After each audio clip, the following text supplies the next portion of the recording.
Bom, queridos, eu lhes convido hoje a abrir suas Bíblias no livro de Atos. Atos, capítulo 2, versículo 1.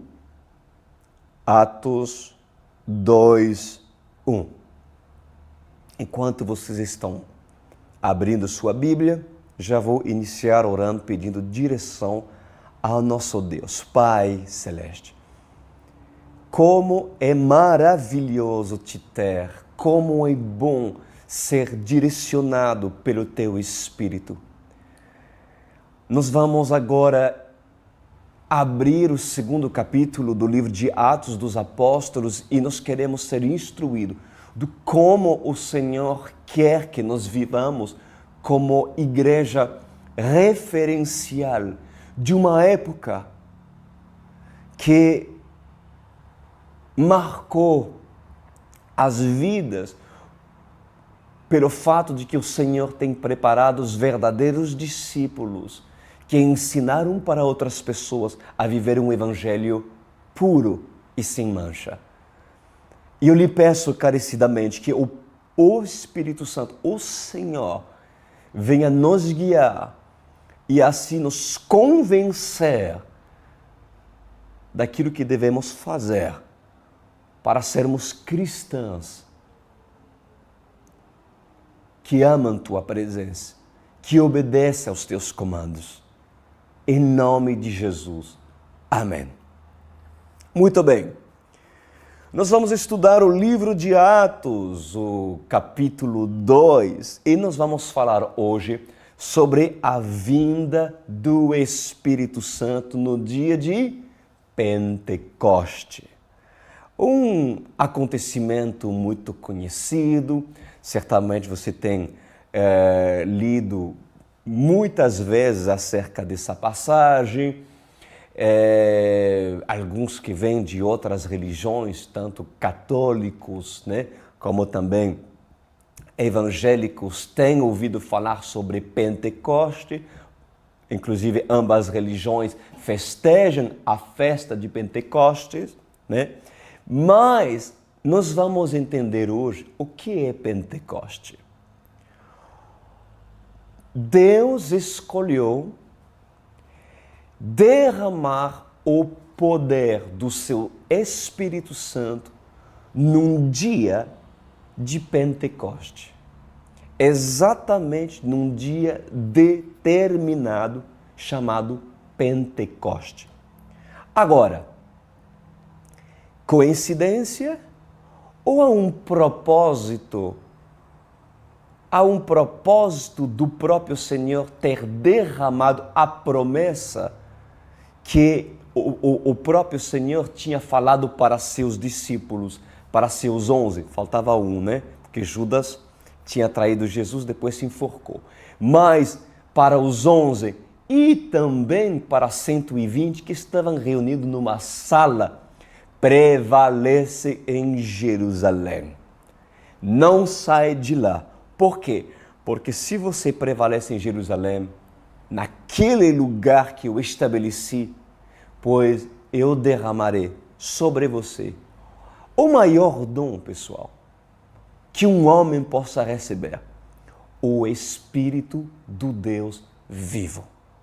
Vocês podem conhecer a letra, você pode ser um mestre em teologia, uma referência, um Gamaliel da época. Que era Gamaliel? Gamaliel é quem instruía Paulo, ou seja, Saulo na sua época, antes dele ter um encontro com Deus na estrada de Damasco. Mas o que adianta ser um Gamaliel sem você ter o Espírito Santo? O que adianta você conhecer de muitos estudos e procurar a letra se nem sequer você teve uma experiência pessoal, sobrenatural com o poder de Deus? Pois eu creio sim numa igreja apostólica. Por que apostólica? Que crê na base daquilo que os apóstolos deixaram como legado para nos dar a igreja apostólica e a igreja e o legado e a unção da igreja primitiva dada por Pedro, por Cefa. E depois, passado de geração em geração até o dia de hoje. Eu creio numa igreja que vive a graça, que vive também e conhece a lei, porque a lei não foi abolida. O Pentecoste é para uma igreja em santidade. O Pentecoste é para uma igreja que entendeu que para receber o poder sobrenatural de Deus é necessário prevalecer em Jerusalém. E lembra-se do que eu falei as palavras anteriores, Jerusalém é o lugar. Não é em qualquer lugar, é o lugar que Deus estabeleceu para você estar. Jesus está em todo lugar? Não. Jesus não está em todo lugar. Porque se você está num terreno de macumba, se você vai num lugar onde há feitiçaria, Jesus não está lá. Porque nós não podemos confundir a presença de Deus com a presença de Deus ou com a onipresença de Deus. Deus é capaz de estar em vários lugares no mesmo tempo. Mesmo que Deus vê todas as coisas, seja bom ou seja mal, a presença de Deus manifestada do Senhor não está em qualquer lugar. Ela está onde sua palavra, onde homens e mulheres em santidade estão clamando a Ele. Quando 2 ou mais estão reunidos em meu nome, eu estarei no meio desse. Essa é a Jerusalém que você deve procurar. Essa é a Jerusalém que você deve se abrigar em nome de Jesus. Capítulo 2, versículo 1 disse: chegando o dia de Pentecoste, estavam todos reunidos num só lugar. De repente, veio do céu um som como um vento muito forte e encheu toda a casa na qual estavam assentados. Bom, vamos lá.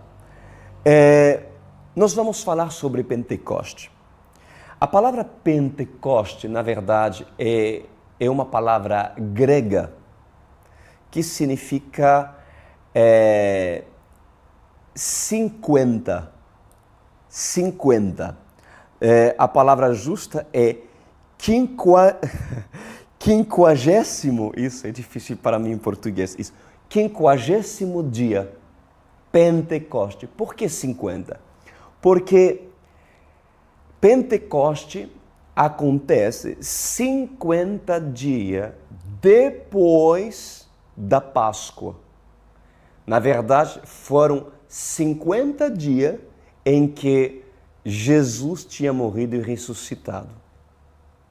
50 dias redondo. Então, por mais incrível, que eu sei que muitas pessoas não devem saber, mas por mais que essa palavra Pentecoste é traduzida do grego, né? 50 dias depois da Páscoa, Pentecoste é uma festa, na verdade, celebrada pelos judeus até o dia de hoje.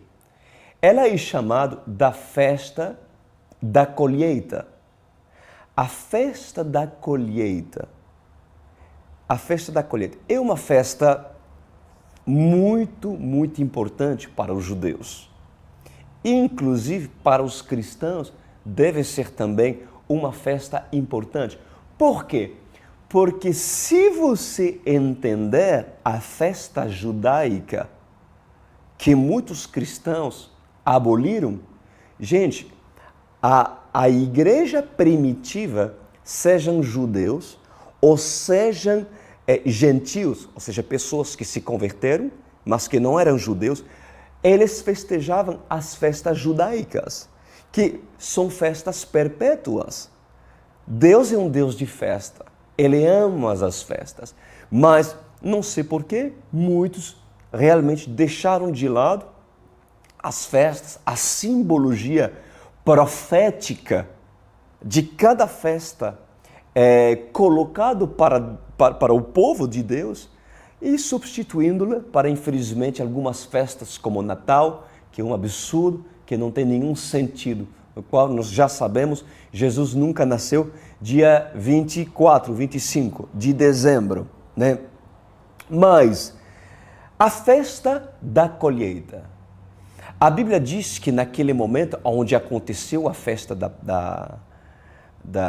de Pentecoste, o acontecimento quando o Espírito Santo veio e visitou os discípulos de Cristo, a Bíblia diz que havia muitos judeus tementes, eu vou ler depois, que viram de muitas nações e muitos lugares diferentes. Você sabe por quê? Porque era uma data em que as pessoas traziam seu sacrifício. Para quê? Para celebrar a colheita que o Senhor tinha dado para eles. Ou seja, durante 6 dias, lembra, o homem trabalharia, né? Mas ali o 7º dia, ele repousaria. Na verdade, essa festa da colheita é chamado em hebraico de Sukkot. Sukkot. Vocês podem ler, inclusive, na palavra de Deus acerca dessa festa, em Levíticos 23, 15 a 26, e também Deuteronômio, capítulo 16, versículo 9 a 11. Então, essa festa da colheita, o Pentecoste em grego, né? Ela consiste em quê? Em ofertar ao Senhor, né? Como oferta de gratidão, subir para Jerusalém para festejar com muita alegria as colheitas que Deus tem feito, a provisão que Deus tem dado para seu povo. A festa da colheita é o agradecimento, pela produção dos campos. O agradecimento pelos pomados. Se celebrava os celeiros cheios de mantimento, os celeiros cheios de grãos, as prensas cheias de azeitonas e as prensas cheias de uva. Era uma festa de muita alegria. Ou seja, uau, realmente o Deus de Israel está nos abençoando nossa colheita. Então, nós vamos para Jerusalém apresentar, dar ao Senhor uma oferta de gratidão e principalmente nos alegrar. É uma festa de muita alegria. É a festa da colheita. Sukkot. Sukkot. Sukkot é a festa da colheita. Sukkot é o novo de Deus. É o vinho novo. Sukkot, se é a alegria de Deus ter nos prosperado, então Sukkot é o vinho novo. E que é o vinho novo? Que é a maior fonte de alegria? É o Espírito Santo. O Espírito Santo é o vinho novo. É a celebração. A alegria do Senhor é a nossa força. Quem tem o Espírito Santo, quem tem o brilho de Deus na vida dele, ele tem alegria. Porque a Bíblia fala também que o reino de Deus é alegria no Espírito Santo, paz e alegria no Espírito Santo. Eu cheguei a pregar essa palavra um tempo atrás. Então, meus amados, por que Deus escolheria Sukkot, a festa da colheita, para derramar seu Espírito Santo?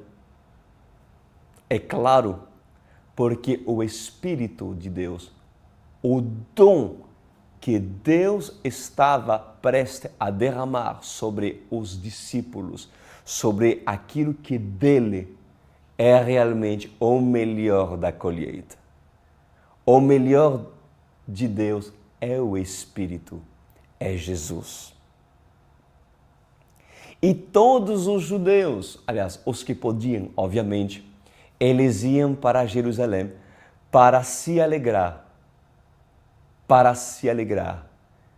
inclusive os judeus tementes. Vamos lá.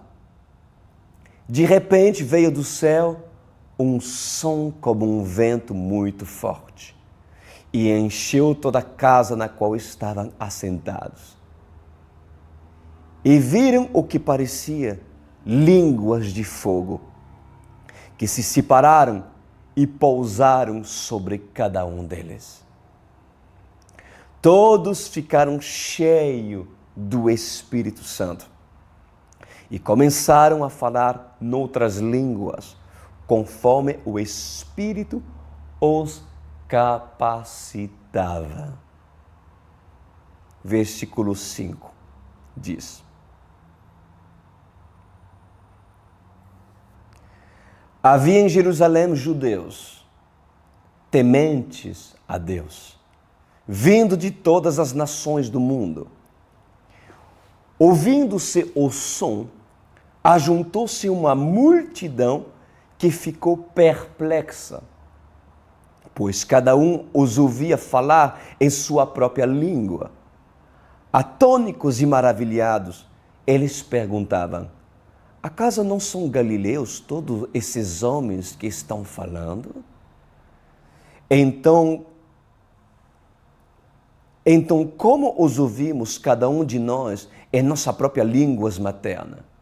Partos, medos e elamitas, habitantes da Mesopotâmia, Judeia e Capadócia, do Ponto e da província de Ásia, Frigia e Panfília, Egito e das partes da Líbia próximo a Cirene.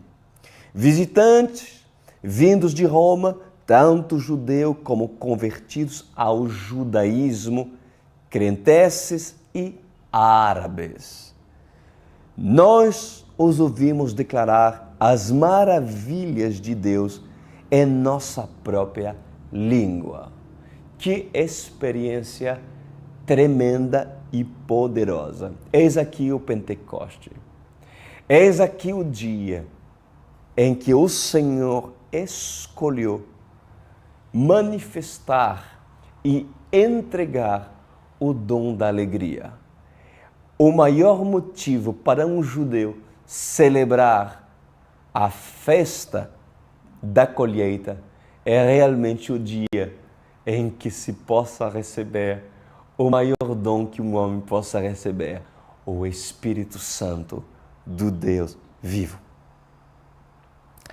Reparam que Lucas, o autor de Atos, dos Apóstolos, ele afirma que judeus tementes a Deus que estavam em Jerusalém tiveram oportunidade de ouvir o que? O som estrondoso que provocou a vinda do Espírito Santo na sala onde os discípulos de Cristo estavam.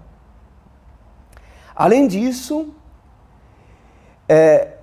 os habitantes, os judeus que vinham de muitas cidades, eles foram lá onde os discípulos de Jesus estavam para ver o que aconteceu, E essas pessoas também receberam sua experiência, eles receberam sua experiência e o direito e a graça de terem experimentado o sobrenatural. Por quê? Porque os próprios discípulos eram usados pelo Espírito Santo para que esses estrangeiros entendessem a língua deles. Ou seja, Pedro, João, Tiago eram usados pelo Espírito Santo para falar aquilo que essas pessoas poderia entender, ou seja, a linguagem deles, que o poder sobrenatural, esse é nosso Deus. É um Deus que, na verdade, deu uma grande oportunidade para todas essas pessoas, todos esses judeus, de querer entender as maravilhas de Deus. Então, por celebrar a festa da colheita em Pentecostes, muitos judeus espalhados no mundo viram até Jerusalém para deixarem suas ofertas, né, como primícia, e também, lembra-se, se alegraram pela provisão divina. Agora, haveria um motivo especial do Pai enviar seu poder sobre os seus discípulos na festa da colheita? Existiria um propósito de Deus ter escolhido essa data para dar o maior presente que Deus pode oferecer ao homem?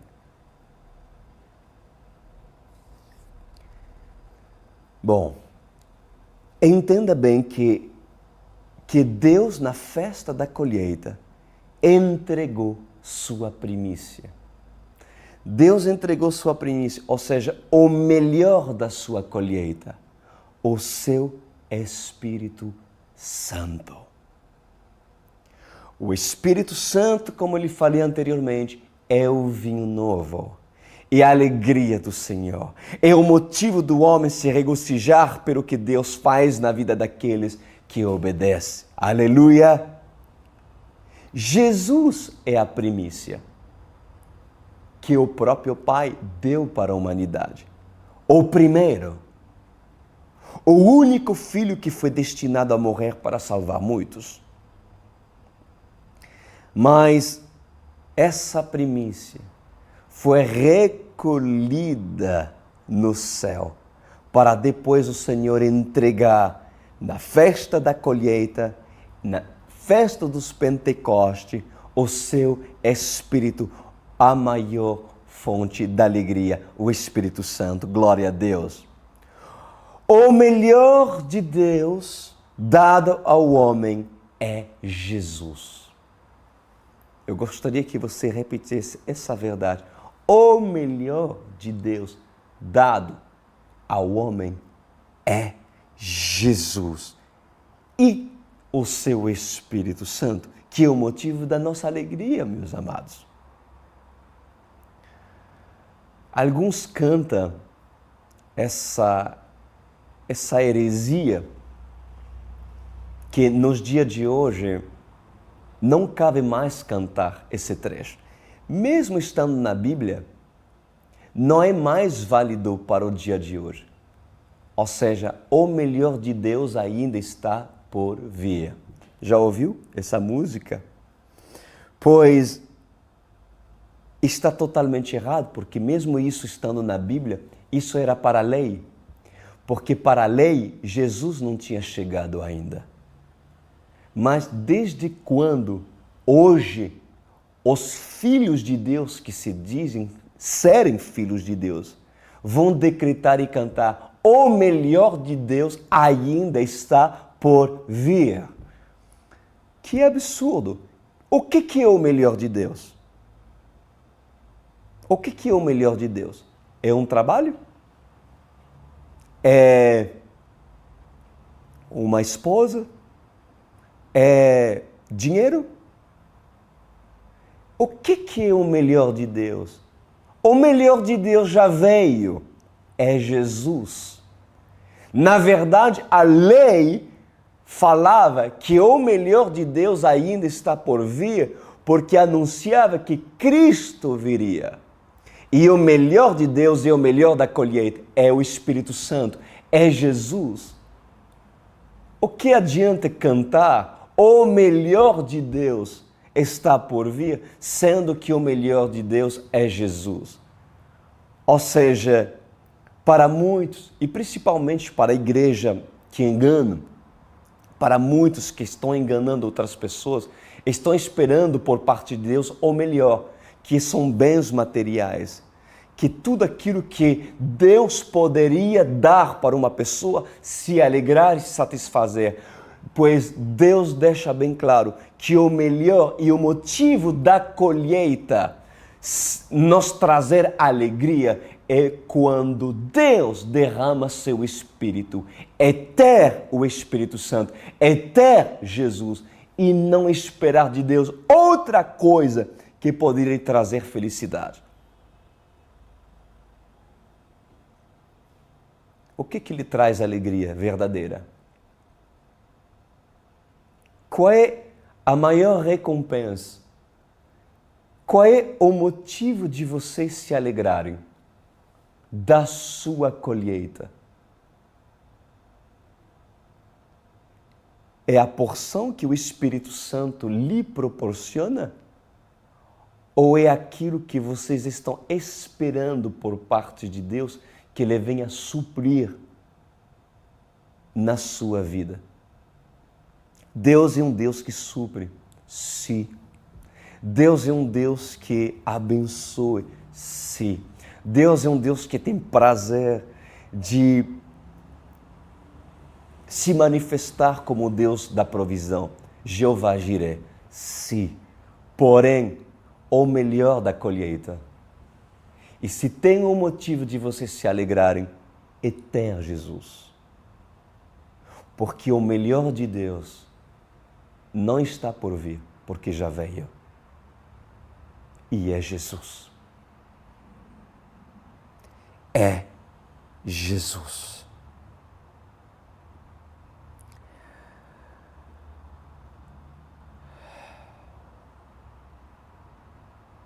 O que a igreja desse século espera receber de Deus como melhor? Fontes materiais? Prazeres?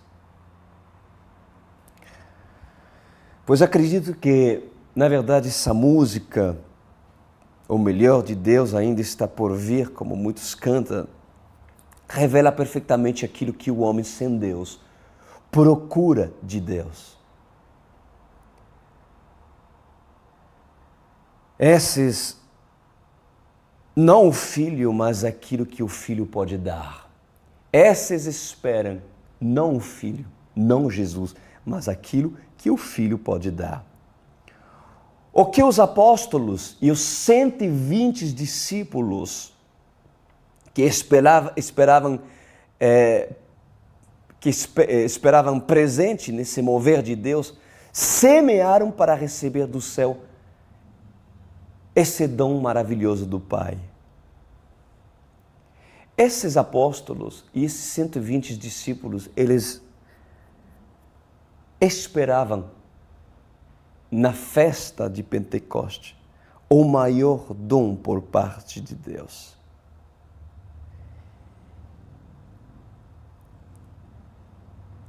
Esses discípulos, antes de receber essa grande promessa, esses discípulos semearam.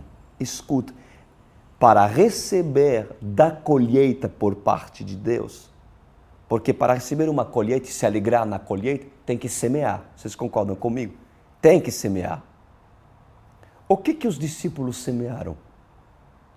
Para se alegrar e receber a alegria do Espírito Santo, a presença de Deus. O que eles semearam? Vocês querem saber? Semearam amor, fidelidade a Deus, perseverança e obediência à palavra de Deus. Vocês querem viver um Pentecoste? Vocês querem realmente experimentar a alegria que esse mundo não dá? O resultado de uma colheita de Deus? Então, começa a semear para que a sua colheita venha acontecer no mundo espiritual. Semear o quê? Aquilo que os discípulos genuinamente semearam. A fidelidade, a perseverança, a obediência à palavra. Mesmo perseguidos, os discípulos não se venderam. Mesmo perseguidos, continuaram e não abriram mão da sua posição que deveriam ocupar. Veja o que fala no livro de Salmos 126, versículos 5 a 6. Diz assim, escuta isso. Aqueles que semeiam com lágrimas, com canto de alegria, colherão. Que versículo bonito.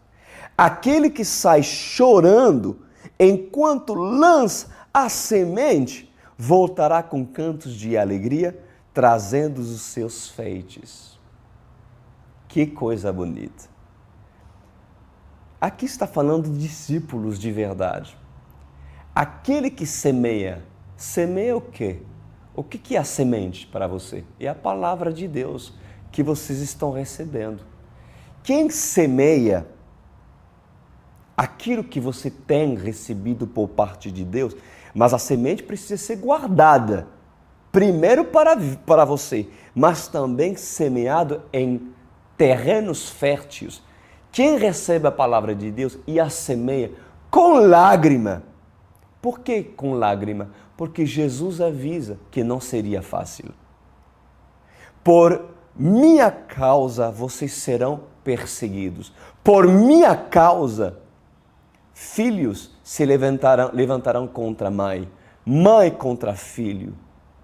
Haverá adversidade, Satanás se levantará e haverá uma resistência espiritual, lógica e obrigatória para todos aqueles que semeia, que faz, que projeta aquilo que tem recebido por parte de Deus no campo do reino dos céus.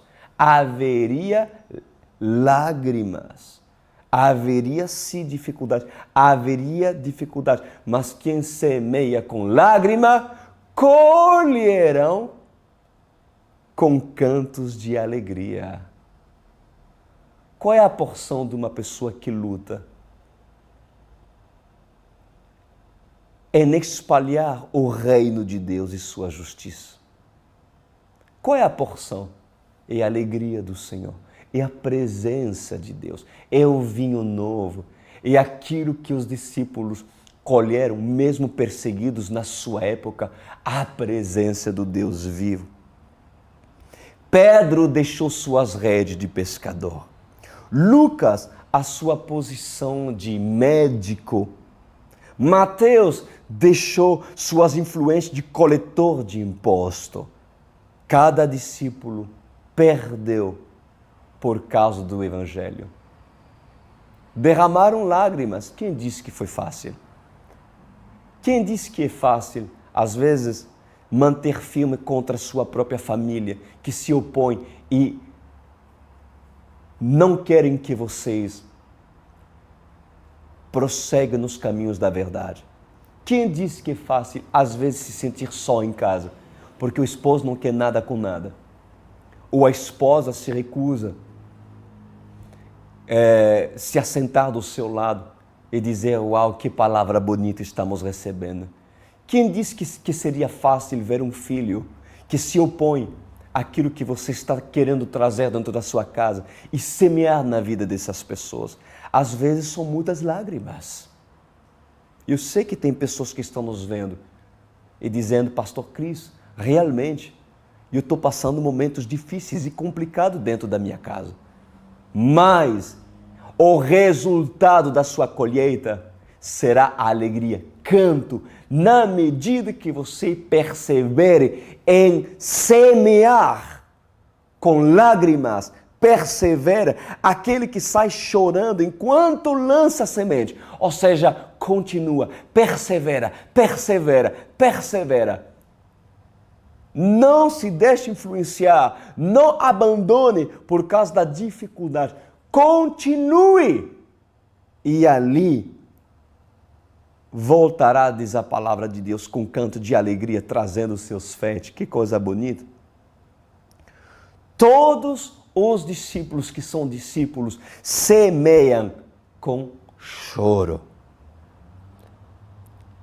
Mas não desprezaram a semente, a palavra de Deus. E ali o que acontece? Deus lhes concedeu o direito de cantar com alegria ao receber o maior dom, o poder do Espírito Santo.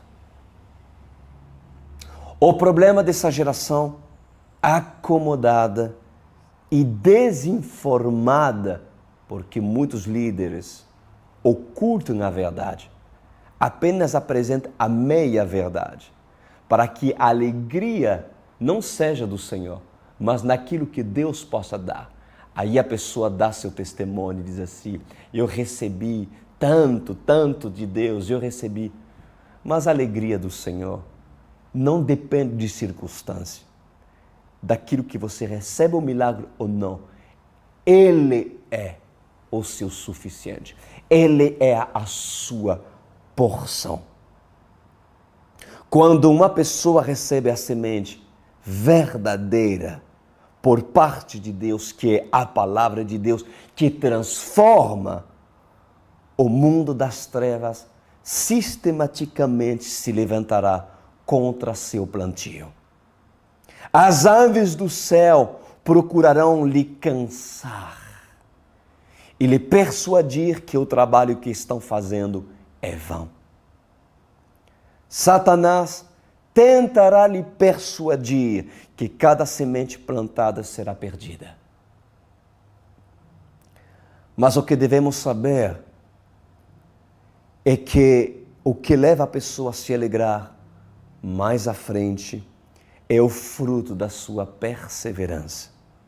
E não apenas o fato de ter recebido semente em mão. Porque muitas pessoas recebem semente, a palavra de Deus, mas não semeiam. Ou seja, não perceberam em trabalhar e fazer aquilo que Deus lhes pede fazer. Muitos recebem semente em mão nesse ministério da OSE. Vocês que estão recebendo palavras tão lindas, palavras vindo de Deus, para que essas palavras mudem primeiro a vida delas e depois sua família. Mas não colhem, sabe por quê? Porque não colhem a alegria do Senhor, porque murmura e dizendo: planto e nada acontece. Por que isso aconteceria? Nada acontece. Porque na verdade essa pessoa não entendeu que ao plantar a semente que recebeu é feito com choro. E a igreja contemporânea espera plantar apenas com alegria. Porque se não planta com alegria, então abandona Deus. Tudo tem que ser fácil. Porque Deus prometeu e minha vida continua sendo um pouco difícil, eu estou tendo resistência, mas espera aí.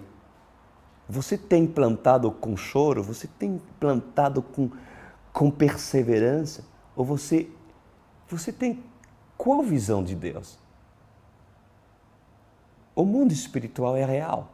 Se realmente vocês estão incomodando o inferno por você se santificar de verdade a Deus e ter uma mente limpa todos os dias e vencer no final da tarde, lá à noite, antes de dormir, dizer: eu venci Satanás porque resisti às tentações e realmente estou vivendo em santidade, meus queridos, haverá oposição. A sua concepção em relação ao reino de Deus para muitos deve mudar. No início, a semente, a palavra de Deus, ela tem sua função em lhe fazer chorar. Como assim a palavra de Deus tem uma função de me fazer chorar? Não, pastor, deve me trazer alegria. Não, o início não.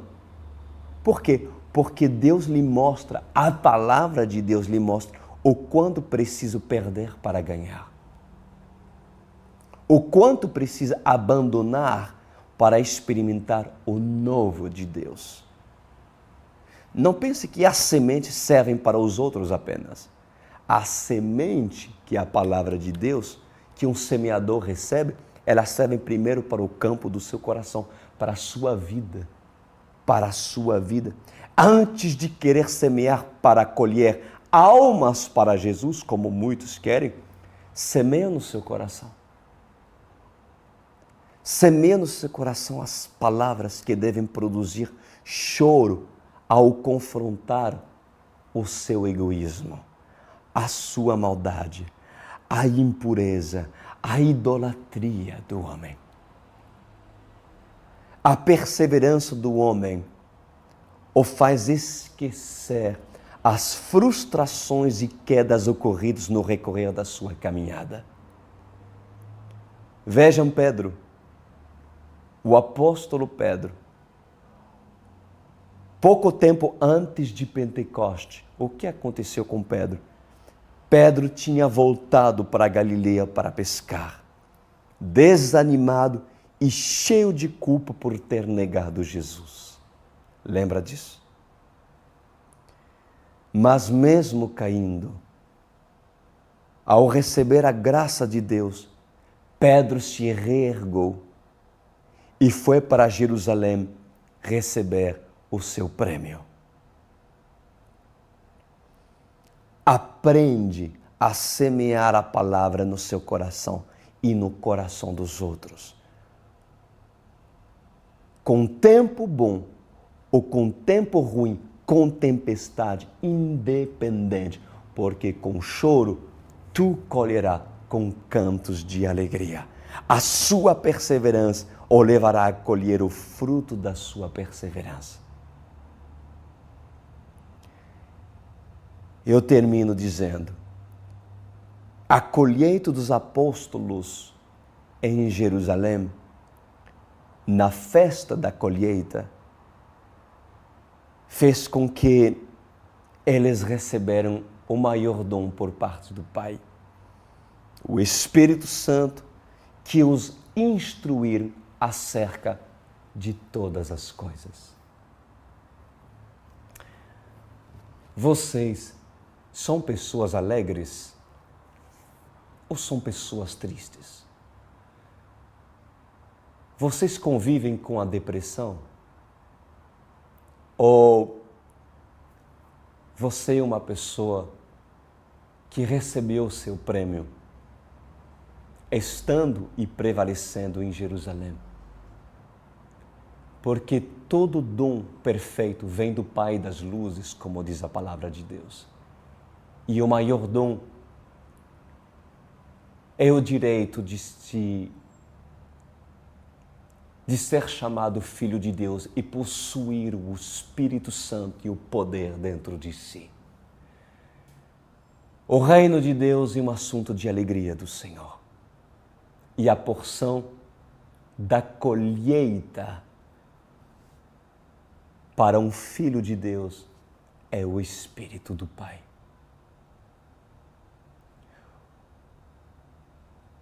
Se hoje devemos festejar aquilo que essa semente tem produzido na vida de um semeador, é por meio dessa palavra ela produzir fé. E o resultado dessa fé é a alegria que o Espírito Santo proporciona na vida daqueles que creem. Oremos ao Senhor.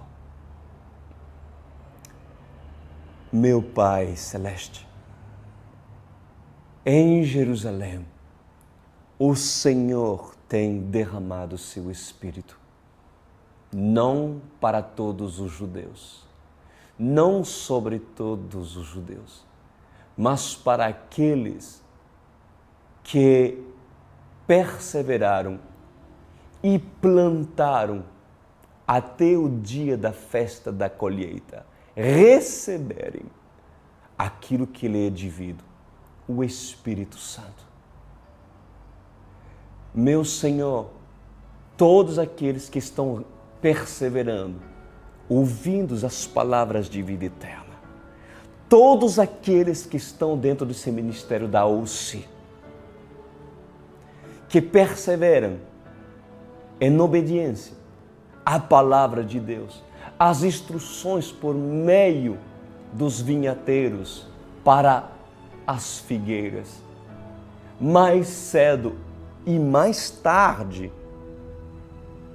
o Senhor proporcionará o maior prêmio, a maior recompensa, que é a porção do Espírito Santo. E eu lhes peço, Senhor, que todos aqueles que estão se submetendo à Tua palavra, a esse ministério da OSCE, e perseverando, unânimes em oração, que esses tenham direito de receber o vinho novo. Que estes tenham direito de receber a porção do Espírito Santo, devida a um Filho da luz, a um Filho de Deus. Assim como em Jerusalém, aqueles que subiam para essa cidade na sua época, judeus tementes, como aqueles que podem nos ver aqui, agora, neste momento, pessoas tementes a Deus, que podem não fazer parte da OSCE, mas por causa, Senhor, desse barulho estrondoso que produziu o Pentecoste, a vinda do Seu Espírito, pois que essas pessoas tementes a Deus possam também se beneficiar desse sinal, daquilo que o Senhor está fazendo nesse ministério. E assim o Senhor possa usar meus lábios para falar a linguagem dessas pessoas. E essas pessoas dizer realmente, o pastor Cris Duran está falando aquilo que eu precisava ouvir. Agora eu estou entendendo as palavras, a linguagem de Deus, as maravilhas de Deus. Se antes essa pessoa não teve oportunidade de ouvir aquilo que Deus tinha para falar para essas vidas famintas e sedentas pela Tua verdade.